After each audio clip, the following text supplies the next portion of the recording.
하나님의 말씀은 요한복음 6장 1절부터 15절 우리 서로 교독하도록 하겠습니다.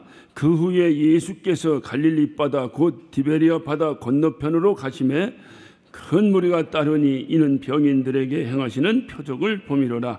예수께서 산에 오르사 제자들과 함께 거기 앉으시니 마침 유대인의 명절인 유월절이 가까운지라. 예수께서 눈을 들어 큰 무리가 자기에게로 오는 것을 보시고 빌립에게 이르시되 우리가 어디서 떡을 사서 이 사람들로 먹게 하겠느냐 하시니 이렇게 말씀하시면 친히 어떻게 하실 것을 아시고 빌립을 시험코자 하심이라. 빌립이 가로되 각 사람으로 조금씩 받게 할지라도 200데나리온의 떡이 부족하리이다. 제자 중 하나 곧 시몬 베드로의 형제 안드레가 예수께 여짜오되 여기 한 아이가 있어 보리떡 5개와 물고기 2마리를 가졌나이다. 그러나 그것이 이 많은 사람에게 얼마나 되겠사옵나이까. 예수께서 가라사대 때 이 사람들로 앉게 하라 하신데 그곳에 잔디가 많은지라. 사람들이 앉으니 수요가 5,000쯤 되더라. 예수께서 떡을 가져 축사하신 후에 앉은 자들에게 나누어 주시고 고기도 그렇게 저희 원대로 주시다. 저희가 배부른 후에 예수께서 제자들에게 이르시되 남은 조각을 거두고 버리는 것이 없게 하라 하심으로 이에 거두니 보리떡 5개로 먹고 남은 조각이 12바구니에 찼더라. 그 사람들이 예수의 행하신 이 표적을 보고 말하되 이는 참으로 세상에 오신 그 선지자라 하더라. 그러므로 예수께서 저에게 와서 자기를 억지로 잡아 임금 삼는 줄을 아시고 다시 혼자 산으로 떠나 가시니라. 아멘. 요즘은 그 해외 여행이 이제 자유화돼서 많은 분들이 이제 해외에 대한 여행의 경험을 갖습니다. 그래서 이게 여행을 하다 보면 이제 여러 나라들을 이렇게 다니게 되다 보면 우리가 어떤 객관적인 기준이 어떻든 간에 주관적으로라도 이 나라는 선진국이구나, 이 나라는 좀 후진국이구나 하는 것을 우리가 이렇게 이제 판단을 하게 됩니다. 뭐 그 기준은 뭐 우리보다 좀 잘 사는 것 같다 그러면 선진국이고 우리보다 좀 그렇다는 후진국 뭐 이렇게 평가할 수도 있겠습니다만은 어떤 주관적으로 이렇게 평가가 됩니다. 예전만 해도 우리나라에서 이렇게 있다가 외국을 나가면 외국이 참 편했어요. 그런데 언제부턴가 보면 이게 우리나라를 떠나서 이렇게 외국을 나가면 상당히 불편한 것을 여러분이 느낄 것입니다. 그것은 그만큼 우리나라가 잘 살아졌다, 선진국이 됐다, 이런 어떤 하나의 증표가 될 수 있겠습니다. 근데 여러분 그렇게 많은 나라를 이렇게 다니시면서 여러분이 이 나라는 선진국이다, 이 나라는 후진국이다 하고 탁 차별해서 느껴질 때에 어떤 기준으로 그것이 보이는가요? 저는 제 경험으로 보면 공항에서 이렇게 내립니다. 내려서 밖에 이렇게 딱 나갔을 때에 이 나라는 선진국이구나 라고 하는 것을 딱 느끼는 가장 중요한 첫인상이 도로에 거해 있는 차선입니다. 여러분 제 말을 듣고 이후에 이제 외국을 한번 나가시면 잘 한번 보세요. 이 나라는 선진국이다 하는 나라는 특징이 하나 있습니다. 차선을 상당히 진하게 정확하게 깨끗하게 그려져 있습니다. 뭐 그 나라라고 해서 뭐 차선을 한번 그어놓으면 지워지지 않고 뭐 영구불변으로 가는 건 아니겠죠. 또 지워지면 바로 보수하고 지워지면 바로 보수하고. 여러분 우리나라도 이 다니다 보면 길에 이렇게 그 차선 그리는 공사를 하는 분들을 자주 보게 될 겁니다. 언제부턴가 우리나라도 지워지면 또 긋고 지워지면 또 긋고 상당히 정확하게 긋습니다. 제가 요즘 차를 운전하고 다니다 보면 갑자기 빨간 것으로 또 이렇게 칠해놓은 도로를 봅니다. 어린이 보호구역. 누가 봐도 이것이 어린이 보호구역인지 몰라서 내가 실수했습니다라고 핑계댈 수 없을 정도로 깨끗하게 그 도로를 정비하고 차선을 그어놨습니다. 그런데 이 나라는 좀 그렇다 하고 하는 나라를 보면 이 차선이 흐릿해요. 언젠간 그려놓긴 그려놓은 것 같은데 지워진 이후에 보수를 하지 않아가지고 차선이 있는지 없는지도 구별이 안 되고 어느 곳에는 심지어는 중앙선조차도 그려져 있지 않은 도로들이 수두룩합니다. 그러니 이 차선이라고 하는 것을 우리가 이 고속도로를 이렇게 운전하다 보면 아, 차선이 뭐냐? 차선은 생명선이다라고 써 있는 것을 여러분이 보셨을 거예요. 우리 모두가 오늘날 운전을 하고 다닙니다. 운전하고 다니는데 만약에 이 도로에, 예전에는 어떻게 운전했는지 모르겠는데 지금 우리의 운전 실력으로 만약에 우리나라 이 도로에, 우리 교회 앞만 해도 벌써 6차선 도로입니다. 웬만하면 6차선, 8차선 도로입니다. 이런 널찍널찍한 대로를 우리가 운전하고 다닐 때에 차선이 없다면 여러분 운전 제대로 하실 수 있겠습니까? 만약에 차선이 그려져 있지 않다면 불안해서 운전할 수 있겠습니까? 심지어 중앙선조차도 그려져 있지 않다면 정말로 차 끌고 나간다는 것은 강심장이 아니기는 참으로 어려울 것입니다. 바로 이 차선이 뭐냐? 기준선이에요. 내가 운전하는 기준선입니다. 그래서 누구나 이 차선을 놓고, 그러니까 넓은 대로를 싱싱싱싱 다니는 이유도 차선이 있기 때문에 차선 따라 가는 거예요. 그러니까 이 선진국일수록 이 차선이 아주 진하게 이렇게 그려져 있는 것을 우리가 보게 됩니다. 제가 언젠가 미얀마에 선교차 미얀마를 갔는데 이날 공항에서 딱 나니까 공항 주변에 좀 이렇게 어설프게 이렇게 도로에 이렇게 라인이 그려져 있더니 조금 벗어나고 나니까 그냥 그 라인이 없어져 버렸어요. 어느 쪽인지 몰라요. 그래서 그 나라가 또 영국의 영향을 좀 받아가지고 핸들이 오른쪽에 달려 있습니다. 우리는 왼쪽에 달려 있는데 오른쪽에 달려 있습니다. 여러분, 오른쪽에 달려 있으면 차선이 바뀌는 거예요. 우리는 오른쪽으로 가지만 오른쪽에 달린 차를 운전하는 나라는 왼쪽으로 차들이 다니게 돼 있습니다. 그런데 차는 또 왼쪽으로 다녀요. 오른쪽으로 다녀요. 그런데 핸들은 또 오른쪽에 있어요. 그런데 모든 차가 그러면 뭐 그 나라는 그렇게 기준으로 해서 다니나 보다 하면 되는데 또 한국에서 온 차들이 있어요. 뭐 청량리 가는 차도 있어요. 그런데 이런 차들은 핸들이 전부 또 왼쪽에 달려 있는 거예요. 어느 때는 깜짝 놀랍니다. 운전수가 이쪽 앉았다, 이쪽 앉았다. 차가 어느 쪽으로 가야 되나. 그런데가 차선도 뚜렷하지 않습니다. 그래서 그곳에서 이게 선교나 목회를 하시는 목사님들을 만나 물어보면 운전을 도저히 할 수 없다는 거예요. 그래서 그 어려운 어떤 교회 어떤 살림에서도 할 수 없이 기사를 꼭 현지인을 고용해서 쓸 수밖에 없는 그러한 일들을 이제 제가 듣고 또 경험을 했습니다. 그러니까 차선이 없으니까 이게 뭐 서로 간에 약속이 이루어지질 않는 거예요. 엉망이 돼버리는 거예요. 질서라고 하는 것이 그들 나름대로 지키는지는 모르지만 차선을 분명히 거놓고 그 차선대로 확실하게, 지금 우리나라 보면 건널목 있는 데 가면 또 막 이렇게 또 줄도 거 있어요. 이런 거는 줄은 우리나라밖에 없어요. 어디 가도 없습니다. 그냥 막 반드시 밟지 않으면 큰일 날 것처럼 그려놨습니다. 아주 진하게 그려놨어요. 그러니까 이렇게 잘 정비된 곳에서 운전하던 사람이 갑자기 막 그렇게 되면 이게 헷갈려서 운전이 안 됩니다. 그래서 이 선이라고 하는 것이 참으로 중요하다. 선이라고 하는 것이. 여러분, 우리는 신앙생활을 합니다. 신앙생활을 하는데 기준선이 있어야 돼요. 이 기준선이 헷갈려 버리면 신앙생활이 엉망이 돼 버립니다. 언젠가 내가 기준선을 딱 정해놨는데 오래 신앙생활 하다 보니까 또 이 기준선이 희리희리해졌다고 합시다. 그러면 다시 정비해야 됩니다. 이 선이 분명히 거져야 되는데 이 선이 거지지 않으면 누가 뭐라고 하면 그쪽 쫓아가고 누가 뭐라고 하면 그쪽 쫓아가고 뭐 사람 쫓아다니다가 정신없습니다. 여러분, 신앙의 기준선이 무엇이라고 생각하십니까? 우리는 하나님의 말씀 바이블이라고 얘기합니다.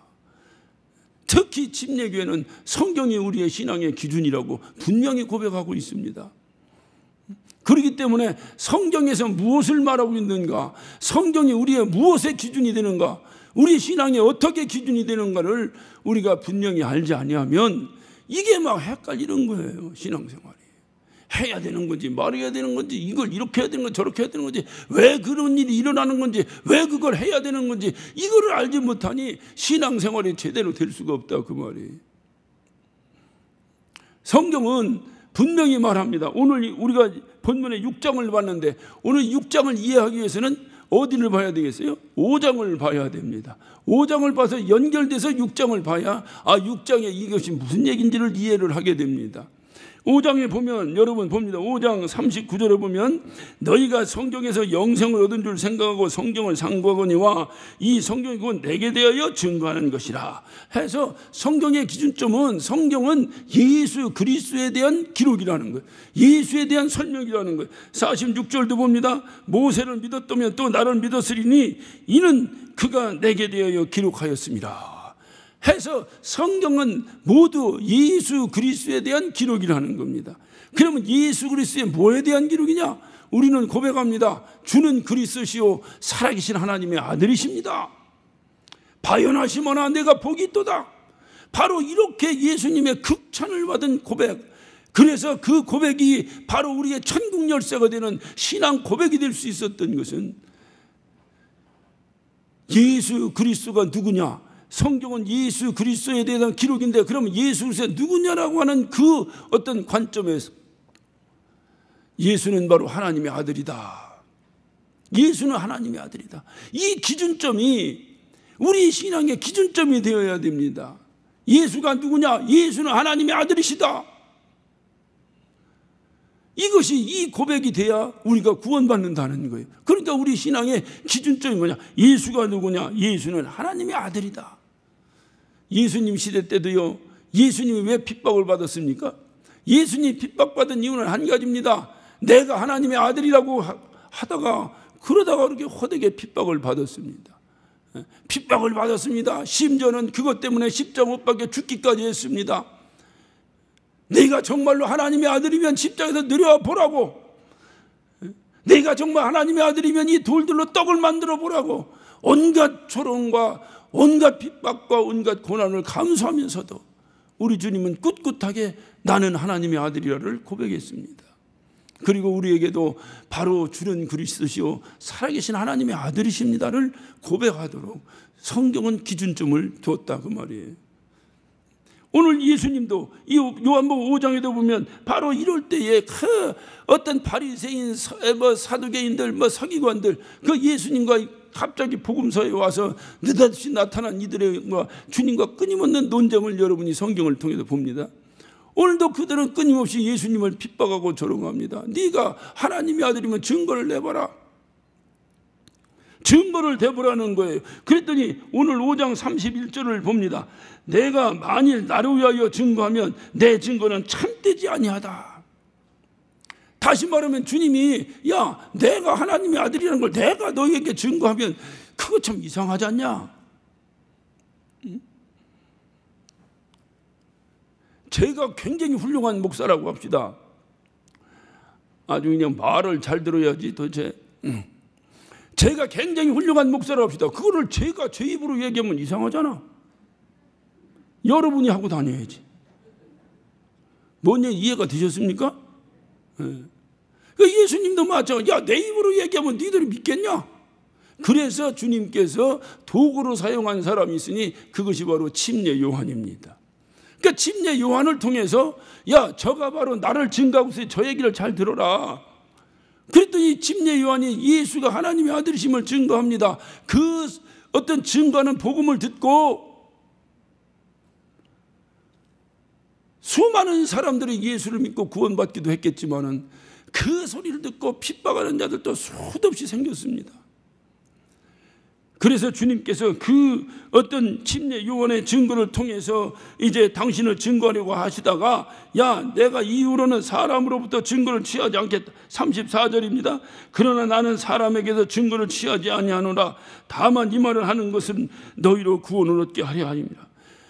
내가 사람으로는 이제 내가 하나님의 아들이라고 하는 증거를 사람으로서 내가 취하지 않겠다. 그러나 이렇게 한 것은 너희로 구원받게 하려고 내가 한 것인데 이제는 하지 않겠다 하면서 35절 이어서 요한은 켜서 비추는 등불이라 너희가 일식 그 빛에 즐거이 있기를 원하였거니와 내게는 요한의 증거보다 더 큰 증거가 있으니 요한의 증거보다 더 큰 증거가 있다.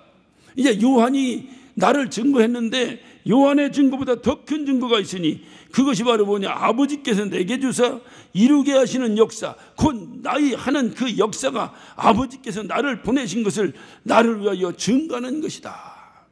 다시 말하면 주님께서 행하시는 역사를 보고 내가 하나님의 아들인 것을 너희 스스로 알아라, 그 말입니다. 이제 사람의 말로 증거되는 것, 야 그럼 해봤자 너희들이 계속 핍박하고 듣지 않으니 이제는 내가 요한의 증거보다 더 큰 증거를 대겠다. 그것이 바로 뭐냐? 내가 하는 역사를 보고, 내가 하는 이적을 보고, 내가 행하는 행동을 보고 너희가 내가 하나님의 아들인 것을 내가 믿어야 할 것이다 라고 말씀하시는 거예요. 이 말씀을 하시고 그리고 주님께서 행하신 이적이 바로 오늘 본문에 읽은 오병이어의 이적입니다. 그러니 오병이어의 이적은 무엇 때문에 하신 거예요? 네? 그래 잘 들으라니까. 또 오병이어의 이적은 무엇 때문에 하신 목적이 뭡니까? 그렇지, 내가 바로 하나님의 아들이라를 증거하신 거예요. 내가 바로 하나님의 아들이라는 걸 증거하는 거예요. 우리 주님께서는 수많은 이적을 이 땅에 계시는 동안에 하셨습니다. 가나의 혼인잔치에 물로 포도주를 만든 이적을 필두로 해서 끊임없이 그분은 이적을 행하셨는데, 왕의 신하의 아들을 고치고 야이로의 딸을 살리고 38년 된 병자를 고치고, 그리고 풍랑을 잠잠케 하고 무리를 걷고 죽은 나사로를 다시 살려내는 엄청난 이적을 행했습니다. 왜 하셨다고요? 내가 하나님의 아들이다를 증거하셨다. 내가 하나님의 아들이라는 걸 증거하셨다는 거예요. 그래서 예수님이 이적을 행하신 이유는 자신이 하나님의 아들이라는 사실을 증거하기 위해서 하시는, 그 증거의 일환으로 오늘 요한복음 6장의 오병이어의 이적을 행하신 것입니다. 그러니까 오병이어의 이적을 보면 이 이적을 보고 우리가 깨달을 게 뭡니까? 야, 예수님 쫓아다니면 굶어 죽지 않겠다. 이걸 깨달으라는 겁니까? 그래서 제자들이 잘못 따라다닌 거잖아요. 야, 이 양반 보니까 뭐 그냥 물고기 탁 잡으면 거기다 동전도 꺼내고 저 양반만 쫓아다니면 뭐 굶어 죽지 않겠다. 주님 뭐라고 말씀해? 나는 새도 깃들 곳이 있는데 나는 머리 들 곳도 없는 사람이다. 그런 목적으로 주님을 쫓아가고는 되지 않는다. 왜? 주님이 그렇게 행하신 이유는 오병이어, 다시 말하면 보리떡 5개로 5,000명을 먹이고 12광주를 남길 정도의 엄청난 감당할 수, 여러분 생각해보세요. 보리떡 5개를 가지고 5,000명을 먹였다. 사람이 한 겁니까? 하나님이 한 겁니까? 아니, 무지하게 의심 많은 의심을 가지고 한번 생각해 봅시다. 이거 사람이 한 겁니까? 하나님이 한 겁니까?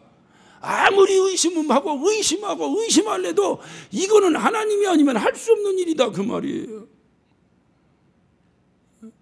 뭐 12광주를 남긴 거야. 뭐 보리떡 5,000명 먹였는데 12광주를 남긴 거야. 뭐 상식 아닙니까? 12광주 아니라 120광주를 남겼다는데 그것이 뭔 상관이 있습니까, 여기서? 하나님이 하죠. 그래서 이런 것을 통해서 바로 예수님이 하나님의 아들이라는 것을 믿으라는 거예요.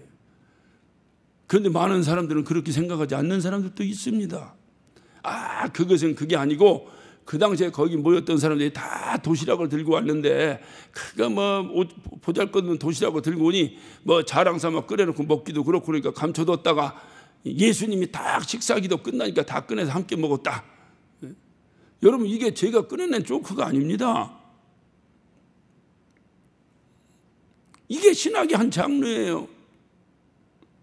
여러분, 이런 사람이, 그런 사람들에게 아무리 죽은 자가 살아난들 하나님이 하셨다, 다시 말하면 예수가 하나님의 아들이라를 믿겠습니까? 그러니까 내가 했다고 하는 거예요. 안 믿는 거예요. 모세가 홍해바다를 가르고 이스라엘 백성들 출애굽을 시켰습니다. 왜 하신 거예요? 그 누가 한 겁니까? 여러분, 암만 생각해도 어떻게 사람이 바다를 가르고 거기를 걷게 합니까? 그게 틀림없이 하나님이 하신 거예요. 하나님이 하신 거예요. 그런데 그것조차도 또 그게 아니고, 그 당시에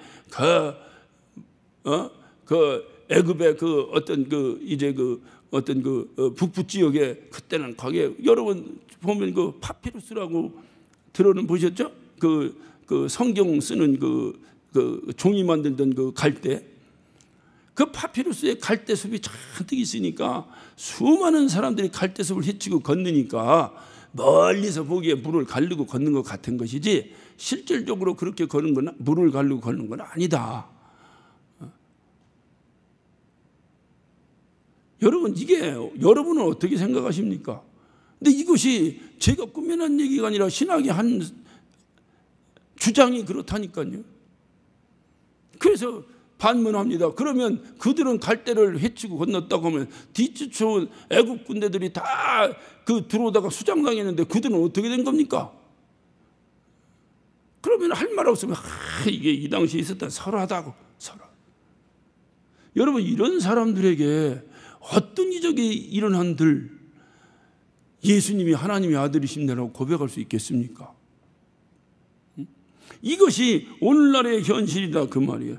그러니까 이런 식으로 하는 사람, 그러니까 여러분, 성경은 예수님이 이 땅에 오셨을 때 그는 성령으로 잉태하여 동정녀를 통해서 이 땅에 오셨다는 겁니다. 홍해바다 갈라진 걸 믿지 아니하고 오병이어의 이적을 믿지 아니한다면 예수님이 동정녀를 통해서 이 땅에 오셨다는 사실이 믿어지겠습니까? 이렇게 점점 들어가다 보면 그들의 구원이 문제가 생기는 거예요. 그래, 예수가 하나님의 아들이시다. 그래서 우리가 감당할 수 없는, 다시 말하면 우리의 힘으로 할 수 없는 어떤 신비적인 사건이 벌어지는 것은 그것을 보고 하나님이 바로 예수, 그래서 이 땅에 보내신 그 예수 그리스도는 하나님의 아들이시라는 것을 증거하라는 거예요. 그런데 오늘날 뭐 저와 여러분도 여기서 자유로울 수 없겠습니다만은 많은 이성적으로 성경을 접하기 시작했어요. 그러다 보니까 우리의 신앙생활에서 주님의 이 이적이 사라지기 시작했습니다. 주님이 이적을 행하신 이유는 뭔데? 내가 하나님의 아들이다, 이거 증거하려고 하셨는데 너무 성경을 이성적으로, 신앙생활을 이성적으로 접근하려고 하다 보니 여러분, 신앙생활은 이성적으로 접근해야 합니다. 그렇지 않으면 이단에 빠집니다. 그렇지 않으면 신비주의에 빠집니다. 굉장히 중요한 겁니다. 그러나 그 이성보다 앞서는 것이 있어요. 그것이 믿음입니다. 여러분, 하나님께서 천지를 창조하셨다는 사실이 이성으로 믿어집니까? 그런데 우리는 믿고 나서 보니까 그 이성으로 하나님이 하시면 누가 하셨겠는가? 중세시대 때 기독교 철학자였던 토마스 아퀴나스라고 하는 철학자가 있습니다. 이 사람이 이렇게 외쳤습니다. 오늘날 교회는 은과 금은 많이 있다. 그런데 나사렛 예수의 이름의 능력이 사라졌다.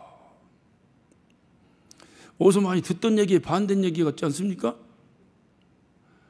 우리가 사도행전 3장에 보면 베드로와 요한이 기도하러 성전에 가다가 성전 미문에 앉아있는 안질뱅이를 봤습니다.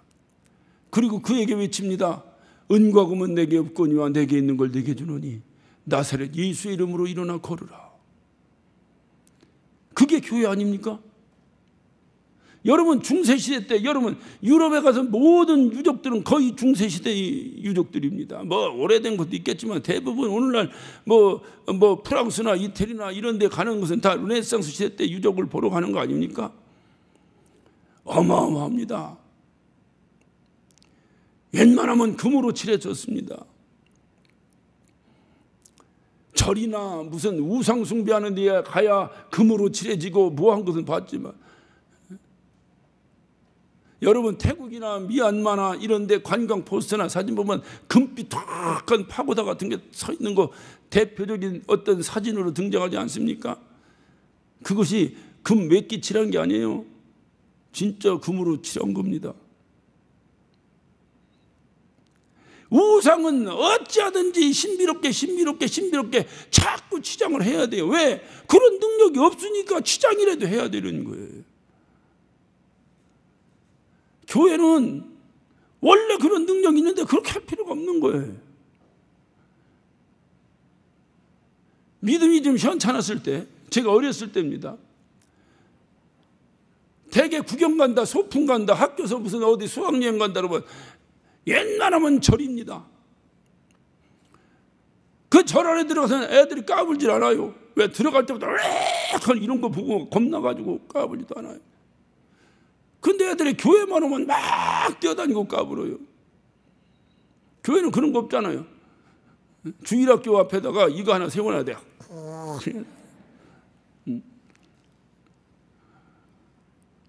왜? 거기에는 그런 능력이 없어요. 없으니까 인위적으로 눈에 보이도록 뭐를 자꾸 조형물을 만들어서 해놓는 거예요. 여러분, 교회가 웅장하면요, 누구도 거기 가서 안 떠들어요. 제가 옛날에 명동성당에 한번 들어가 본 적이 있는데, 야, 명동성당 들어가니까 진짜 저절로 무릎 꿇어지더라고. 와. 근데 교회는 그렇지 않아요.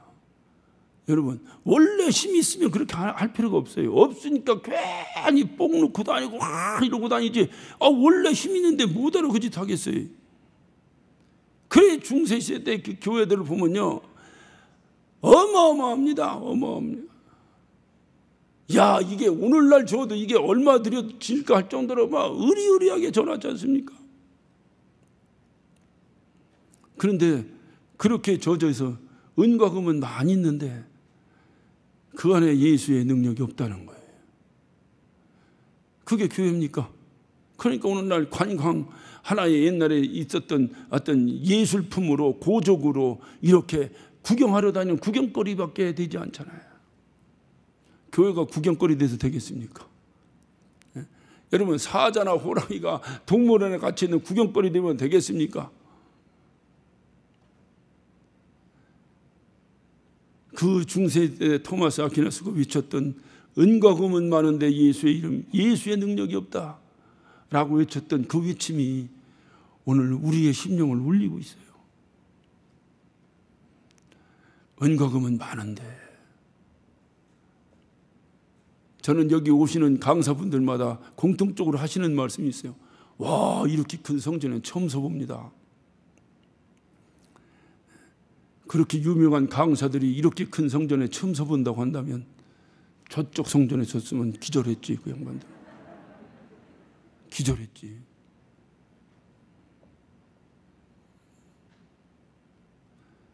은과 금은 많은데 나사렛 예수의 능력이 사라져버렸어요. 그래서 이 교회를 통해서 예수는 하나님의 아들이십니다라는 선포가 사라져버렸어요. 그래서 오늘날 우리의 믿음을 통해서 예수가 하나님의 아들이십니다라는 선포가 사라져버렸어요. 우리의 신앙생활을 통해서 예수가 하나님의 아들이라고 하는 나의 신앙 고백이 어느 날 사라져버렸어요. 형식이 되어버렸어요. 이론이 되어버렸어요. 예수가 하나님의 아들이라는 걸 거부할 사람은 이전에 한 사람도 없을 것입니다. 그런데 그것이 여러분에게 어떤 능력이 되고 있습니까? 예수가 하나님의 아들이신 것이 여러분과 저에게 무슨 능력이 있습니까?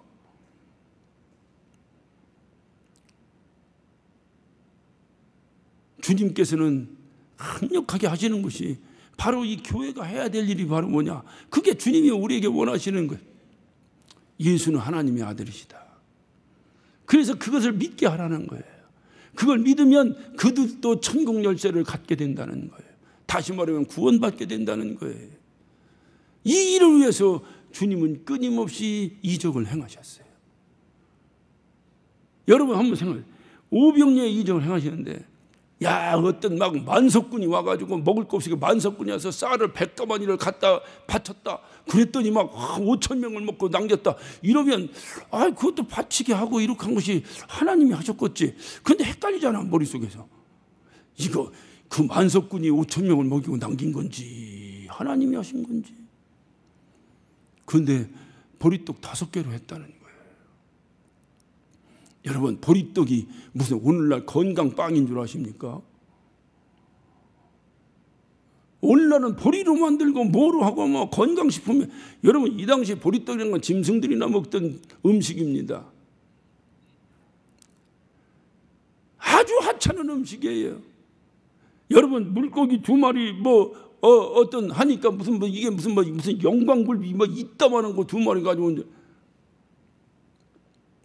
이 동네에서 잡히는 고기가 그 피러피시라고 요만해, 그 베드로 고기라고 요만 관광객들 상대해서 아무것도 기름에 한번 데쳐내고서는 20불 30불씩 받는 요만한 먹고 나면 돈 아까운 거예요. 왜 먹냐? 이유는 한 가지. 거기까지 왔으니까 기념으로 한번 먹어보는 거예요. 그냥. 이 당시에 하찮은 거예요. 그 당시에 저장 능력이 있었게 그렇게 할 수 없이 잡아서 소금에 절였든지 어떻게 해서 절여진 젓갈과 같은 조그만 어떤 그런 고기들입니다. 그런 고기 2마리와 보리떡 5개로 5,000명을 먹였다는 거예요. 5,000명을. 누가 하신 겁니까? 하나님이 하신 겁니다. 왜 하셨습니까? 라고 물으면 예수가 하나님의 아들이신 것을 선포하시기 위해서 하셨다는 거예요. 이런 삶이 오늘날 우리 교회, 우리에게도 일어나야 되지 않겠습니까?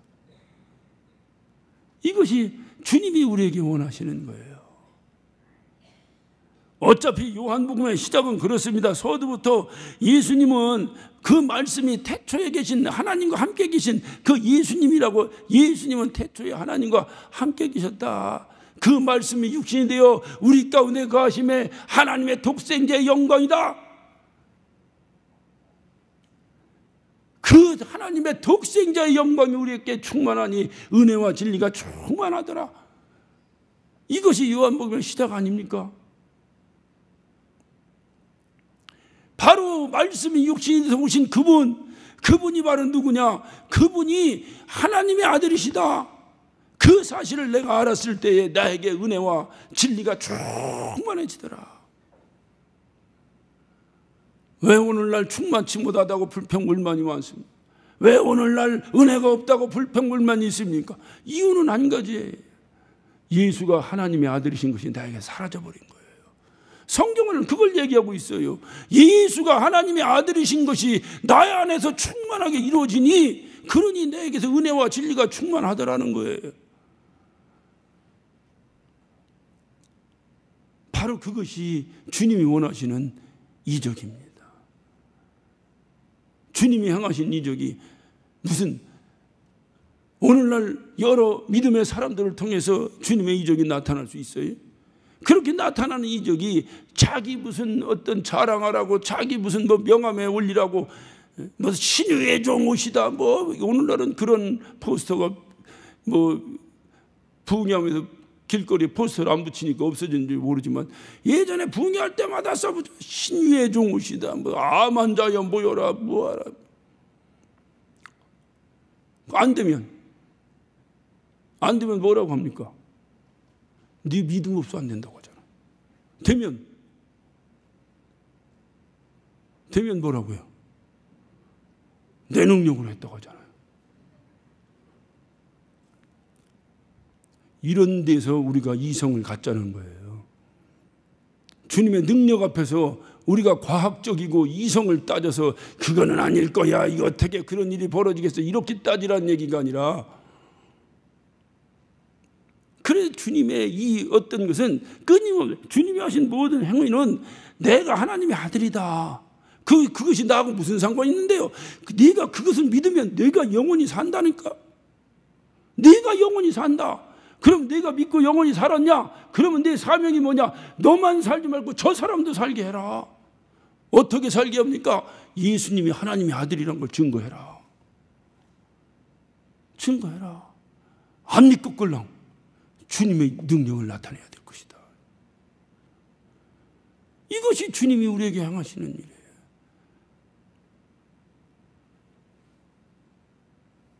오늘 학문이 발달하고 이성이 발달해 갈수록 성경에 기록된 이러한 우리 인간이 감당할 수 없는 이러한 이적들을 신비로 취급해버리고 말아버립니다.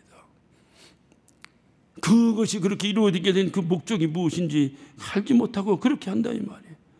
오늘 우리는 이 예배를 통해서 주님, 내가 나를 통해서 주님이 예수님이 하나님의 아들이라는 것을 그거를 공개하기를 원하십니까? 그렇다면 내가 주님 손에 올려진 보리떡이 되기를 원합니다. 여러분, 내가 능력이 있어갖고 확 해버렸어요. 내가 굉장히 실력도 있고 능력 있는 사람입니다. 그래 했어요. 하면 여러분 생각 속에서 헷갈리지 않을까요? 저건 저 목사 실력이 있어 한 건지 하나님이 하신 것인지 전혀 안 헷갈립니까? 그래서 사도 바울은 그렇게 고백합니다. 내가 자랑을 부득불 하라면, 나에 대해서 자랑을 부득불 하라면 나는 나의 약함을 자랑할 것이다. 왜? 내가 약할수록 하나님의 하나님 되시니 예수님이 하나님의 아들이시라는 것이 더 분명히 증거될 테니까. 더 분명히 증거될 테니까.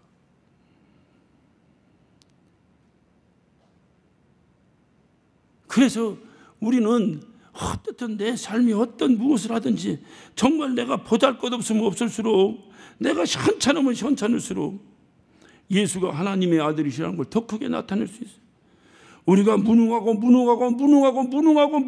무능할수록 하나님의 영광은 더 크게 나타날 수 있어요. 더 크게 나타납니다. 그런데 자꾸 우리의 능력을 자랑하려고 해요. 그러면 말로는 하나님이 한 것 같은데, 실질적으로 마음속에는 내가 한 것처럼, 자꾸 내가 한 것처럼. 사람의 근본이 그래요. 그래서 주님은 당신의 일을 행하실 때마다 분명하게 핑계대지 못하게 하시려고 현찮고 현찮은 자를 들어서 사용하신 겁니다. 그래서 세상에 미련한 자들을 들어서 세상에 지혜로운 자를 부끄럽게 하시겠다고 주님이 말씀하신 것도 바로 그런 맥락이에요. 우리가 하는 것은 우리가 하는 것이 아닙니다. 다 주님이 하시는 것입니다. 그래, 주님이 하시다 보니까 주님이 하시는 일은 언제 이루어지겠어요? 주님의 때에 이루어지는 거 아니겠어요?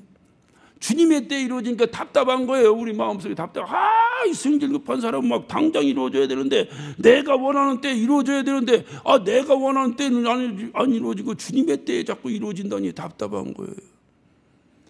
그래서 내가 원하는 내 때에 이루어지려고, 내 때에 이루게 해달라고 몸부림치는 것, 그 자체가 바로 우상숭배입니다. 여러분, 구약 성경을 보면 이스라엘의 이른 비, 늦은 비, 이런 얘기 많이 들어보셨죠? 이른 비. 이른 비는, 이스라엘이라는 데는 비가 잘 안 오는 나라입니다. 그런데 우기가 있어요. 그 우기가 대개 10월부터 이렇게 해서 한 3월까지 우기인데, 그 10월, 11월에 오는 비를 이른 비라고 말합니다. 이른 비가 와야 파종을 해요. 땅을 갈아서. 그리고 늦은 비는 3월쯤 우기 끝날 쯤에 옵니다. 그때 그 비를 통해서 마지막 곡식이 왕성하게 자라는 거예요. 그래, 이 이른 비와 늦은 비가 와야 이게 이제 축복을 받는 거예요. 근데 이 비를 누가 주시냐 이 말이에요. 하나님이 주시는 거예요. 오늘날은 뭐 관계수로가 어쩌고 저쩌고 해서 뭐 갈릴리 호수에 물을 퍼다 하지만, 이 당시에 갈릴리 호수, 갈릴리라고 하는 건요, 여러분 해발이라는 얘기 많이 들어보셨죠?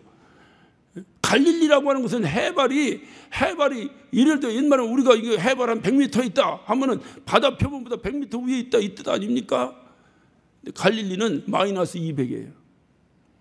바다 표면보다 200m, 정확하게 212m가 아래에 있는 호수가 갈릴리 호수입니다. 그러니 그 땅속 깊이 있는 그 물을 어떻게 끌어다 농사를 짓겠어요? 사해바다는 더해요. 사해바다는 마이너스 400입니다. 그러니까 더 이상 물은 위에서 아래로 흐르는데 더 이상 흘릴 곳이 없으니까 고여. 그래서 썩어버리는 거예요. 그러니 오직 하나님이 주시는 이른 비와 늦은 비의 은혜를 가지고 살아야 되는데, 그런 나라가 끊임없이 성경을 보면 우상숭배하고 있지 않습니까? 그들이 왜 우상숭배하는 거예요? 하나님의 때를 기다리기가 답답한 거예요. 내 때 이루어 달라고. 그러니까 하나님께 암만 빌어봤자 내 때 이루어집니까? 그러니까 우상 만들어서 우상에 비는 거예요. 끊임없이. 그게 바로 주님이 가장 싫어하는 일이에요. 우상 숭배하지 마라. 나 외에 다른 형상을 만들지 마라. 무슨 말씀입니까? 주님의 때에 주님이 일하시도록 하라 그 말입니다. 그래서 내가 바로 하나님의 아들이다. 그것을 너희가 만천하에 공개해야 되지 않겠느냐. 힘듭니다. 우리 원하는 대로 됐으면 좋겠는데 안 되면 힘듭니다. 그래도 우리는 이 사실을 알기 때문에 그래서 우리는 그래도 예수, 이 사실을 알기 때문에 그래도 예수, 그래서 우리는 함께라고 고백하며 또 여름 수련회도 또 준비하는 거예요. 이런 의미를 여러분 잘 아셔서 아무리 힘들고 어려워도 주님의 때에 이루어지는 것이 우리에게 복입니다. 우리는 그 하나님의 때를 기다리면서 힘들고 어려워도 그래도 예수, 그래서 함께 수련회 주제가를 설교가 끝나면 부르라고 그러는데 제가 보니까 제가 모르는 찬양이라 참 부르기가 참 그렇습니다. 우리 찬양단 잠깐만 올라오실까요? 우리 찬양단과 함께 우리는 어떤 환경에든지 주님이 그리스도로 나타나야 된다. 주님이 하나님의 아들이심이 공개되어야 된다. 그래서 어떤 형편에도 힘들고 어려워도 그래도 우리는 예수입니다. 여러분 신앙 고백으로 우리 함께 찬양 한번 하겠습니다. 우리가 가는 길이 아무리 힘들고 어려운 길이라 하더라도 우리는 고백합니다. 그래도 예수입니다. 여러분 예수 떠나서는 아무것도 할 수 없습니다. 그래도 예수입니다.